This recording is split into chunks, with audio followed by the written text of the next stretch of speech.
Parfois, ce ne sont pas les monstres qu'il faut craindre, mais ce que l'on fait pendant notre sommeil.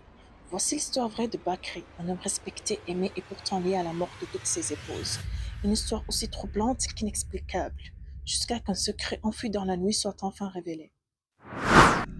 Notre histoire commence en 1980, en Somalie, dans une ville appelée Berbera. Là-bas vivait un jeune homme de 29 ans, Bakri, orphelin de père et de mère. Il vivait seul et avait repris le métier de son père, fossoyeur. C'était lui qu'on appelait quand il fallait enterrer les morts, nettoyer les tombes ou déplacer un corps vers un nouveau sol. Un métier dur, mais Bakri le faisait avec respect et sérieux. Tout le village le connaissait comme un homme bon, calme et avec une très bonne morale. Mais la solitude finit par peser sur lui, alors il décida de se marier.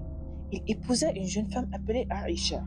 Elle était douce, attentionnée et leur amour semblait solide. Les mois passent jusqu'au jour où Bakri, comme chaque matin, se lève pour aller aux toilettes. En sortant, il appelle Aïcha une fois, deux fois, trois fois. Pas de réponse. Il s'inquiète, se précipite vers elle et découvre avec horreur son corps devenu bleu. Aïcha était morte, brutalement en silence. Le médecin confirme mort naturelle. Bakri est dévasté. Il tombe dans une dépression profonde qui dure plus de 1 an et demi. Ses proches, inquiets, lui conseillent de refaire sa vie. Alors il tente à nouveau, il épouse une voisine nommée Asmahan. Peu à peu, il retrouve le sourire, tout semble aller pour le mieux pendant 1 an.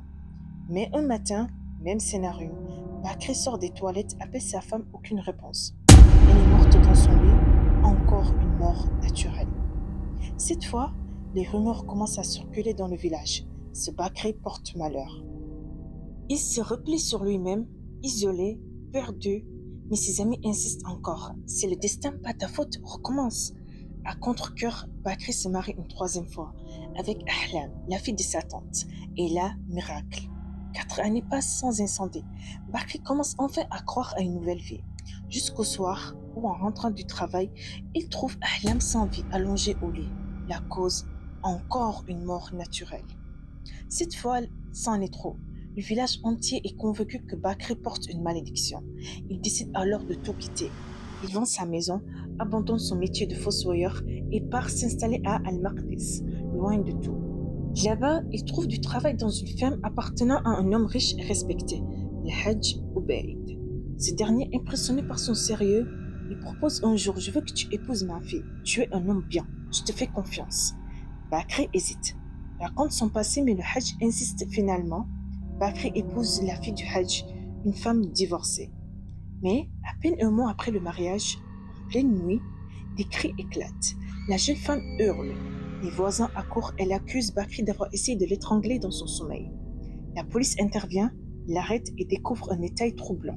Les 4 précédentes femmes de Bakri sont toutes mortes dans leur lit, sans violence apparente, étouffées. Mais Bakri jure qu'il n'a jamais levé la main sur elle. Il semble sincère. Alors, un psychiatre est appelé pour l'examiner. Et là, le choc. Bakri est somnambule. Il ne sait pas ce qu'il fait quand il dort. Sans le vouloir, il a étranglé ses femmes dans son sommeil. Ça, jamais s'en souvenir. Reconnu coupable malgré lui, il est condamné à la prison à vie. Aujourd'hui encore, les autres détenus racontent que Bakri marche la nuit, les yeux ouverts mais totalement inconscient. Aujourd'hui encore, derrière les murs de sa cellule, Bakri continue de marcher la nuit, inconscient, hanté par des gestes qu'il ne contrôle pas. Était-il victime d'une malédiction ou simplement d'un sommeil meurtrier?